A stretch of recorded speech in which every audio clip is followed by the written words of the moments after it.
Hello guys, welcome to our first Monster Hunter Rise build video, and today I'm going to be going over my elemental builds. As I go over the differences of the builds before going into the details, I understand that some people might be impatient, so timestamps will be provided. For the elemental builds themselves, there are two variants. I have the utility variants that revolve around dodge bolt and near infinite stamina reduction, and the hybrid variants that are slightly more damage optimized and make use of charging sidestep, and these hybrid builds use what is closer to the current bow meta in terms of the mix sets used. Keep in mind, everything shown in this video is based on patch 2.0 and is likely to change by the time patch 3.0 comes out at the end of May. So before we jump into the details of the elemental builds, I first want to quickly explain the differences between the two templates and why you might want to consider one over the other. So there's two main reasons why you might choose to opt for one over the other, the first being what you're capable of building first based around what charm you are able to obtain. Because if you wanted to mimic my builds exactly, for the utility build for example, you would need a charm with evade extender and a level 3 deco slot. The evade extender would ideally be level 2, but you could run it with level 1, it would still work. It's just you really need evade extender with dodge bolt, otherwise you're not going to move anywhere when evading. So ideally it will be a level 2 evade extender charm with a level 3 deco slot. However, you do have other options which we'll get into later. And for the hybrid build, you would want a constitution level 2 charm with a level 2 deco slot. Now that one is a lot easier to obtain, I've had quite a few of those. So depending which of these charms you get first, it should dictate which build you'd want to create first. You also have another option if you manage to obtain, for example, a rapid up level 2 charm with a level 2 deco slot, and I'll also explain what you can do to switch things around with something like that later.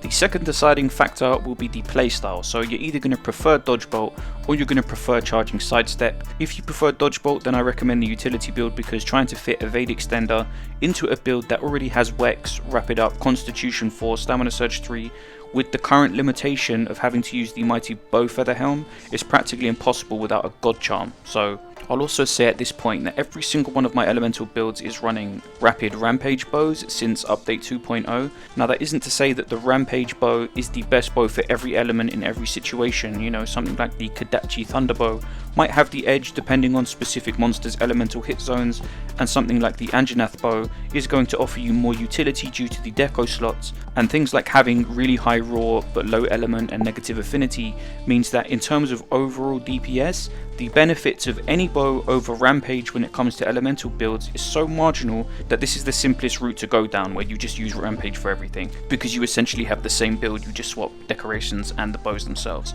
So if we jump into the builds now, starting with the hybrid elemental template that focuses around charging sidestep. For our equipment, we of course have our rampage bow, mighty bow feather helm, and we are using the Vike mail chest, currently one of the most popular armor pieces on most builds since patch 2.0, because it gives us access to a level 3, level 2 and level 1 deco slot, and now of course we have access to nearly all of the decorations. No base skills come with it, it's simply being used for those deco slots.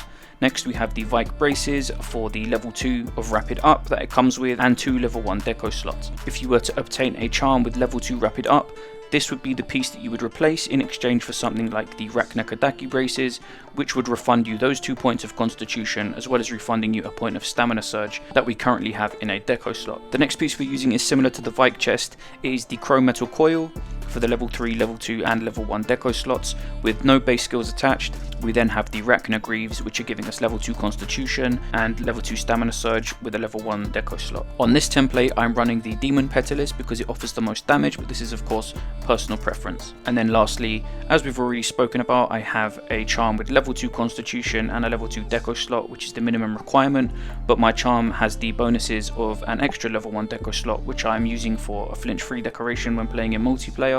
And it also came with level 2 stamina thief, which is pretty nice, as we are using exhaust coating on all of our rampage bows, even if admittedly I don't actually use exhaust coating all that much in the field. So a quick show of the switch skills. On this template I just use basic power shot for the better stamina management, charging sidestep in this template due to the lack of evade extender, as well as switching up the playstyle. You know, how you access power shot and power volley is completely different to dodge bolt due to being able to charge from evade, so it's much faster than dodge bolt for reaching max charge power volley, though dodge bolt does make up for that specific loss in DPS in other ways, which I can go over later. Finally, I of course have aerial aim. So let's take a look at the decorations before we go over the ramp up skills. So on the chest I have a 4-shot deco, refresh deco, the relevant element deco, on the gloves 2 element decos, on the waist 2 tenderizer and 1 element deco, and on the legs 1 element deco. And then in the compulsory level 2 slot on the charm, the final tenderizer, and in my bonus 1 slot I have flinch free.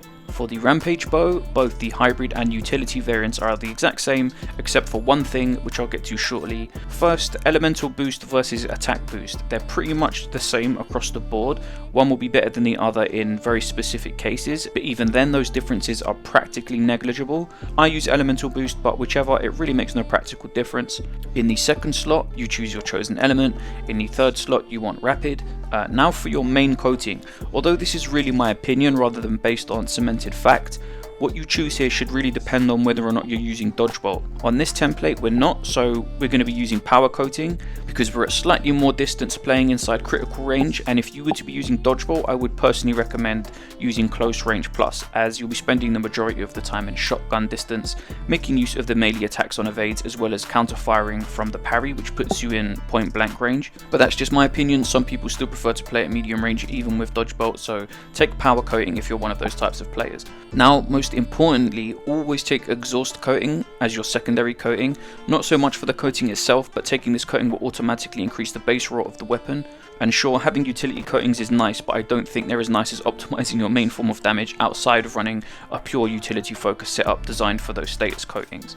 So now let's move on to the utility variant of the elemental builds that's more focused around dodgebolt.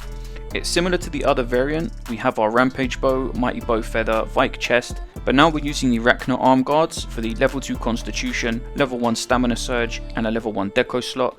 We're using the Xenoga coil mostly for the level 3 deco slot and the level 1 deco slot, but it also comes with level 1 latent power, which is a very slept on skill for bow, because if you're coming from World and Iceborne, it wasn't anywhere near as good as it is now. You'll have this active for at least half the hunt now, even if that hunt is a very quick one. So even with level 1, you're getting 10% affinity and 30% stamina reduction. Once again, we have our Arachno Greaves giving us level 2 constitution, which brings us up to level 4, which is all we need, and the final 2 levels of stamina surge as well as the level 1 deco slot. In this utility template, I'm using the Underworld Petalus because we're not maximizing our damage as much as the other template. This Petalus is offering us a nice balance of damage, health, but most importantly, a lot of stamina, and this template is all about dashing non-stop in close range with dodgebolt to the point where in many cases it's literally just dash, shoot, power shot, power volley, repeat non-stop without having to worry about stamina depletion. Finally, that evade extended charm with a level 3 deco slot, and ideally it will be like mine with level 2 evade extender, a level 3 deco slot and a bonus level 1 deco slot, but I admit that could be quite tricky to obtain, and you can make it work with just level 1 evade extender and a level 3 deco slot. And our switch skills here are power shot, dodgeball and aerial aim.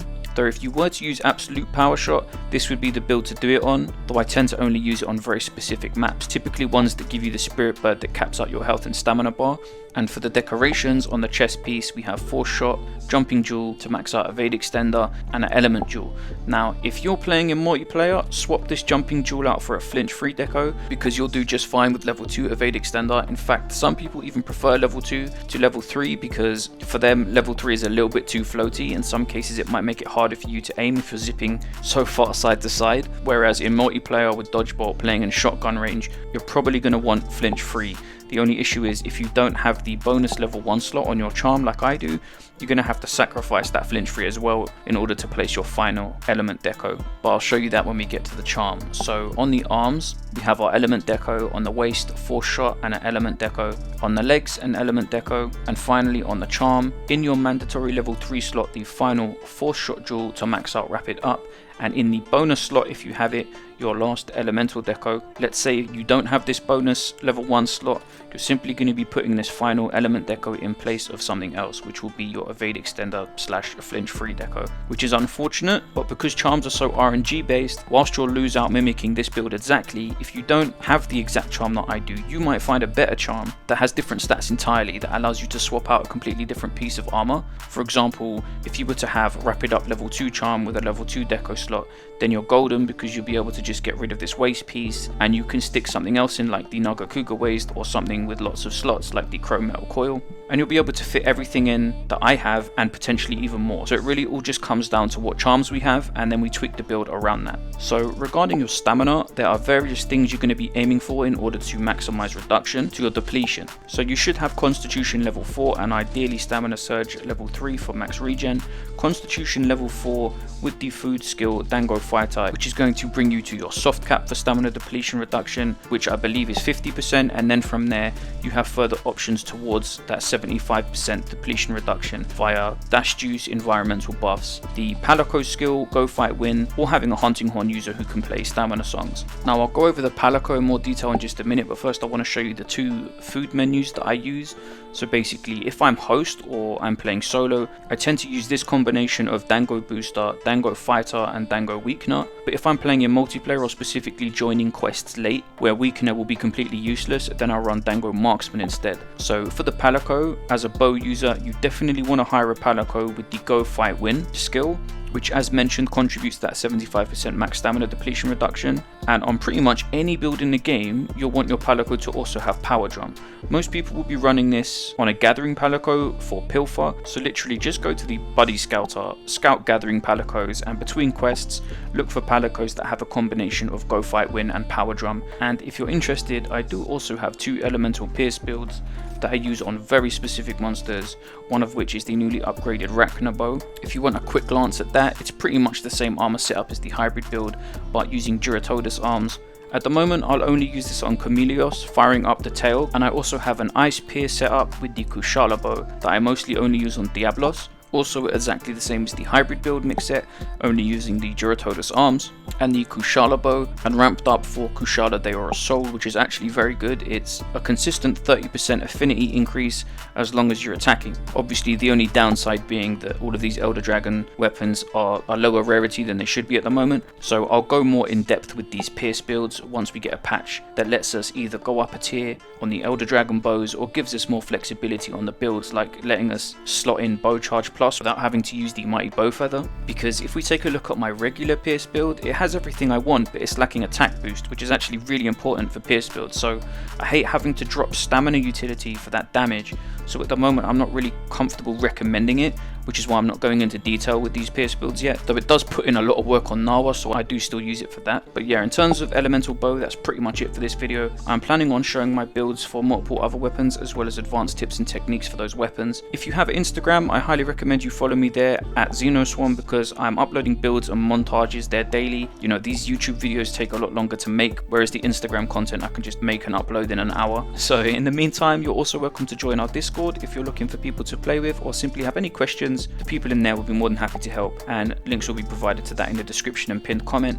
You're also welcome to ask down in the comments if you have any questions regarding this video, and I'll try to respond to you directly. Yeah, that's the video guys. I'll leave you with a montage, and if you like the video, please hit the thumbs up, and if you're not already subscribed, consider doing so for more Monster Hunter Rise content coming soon. Okay guys, take care.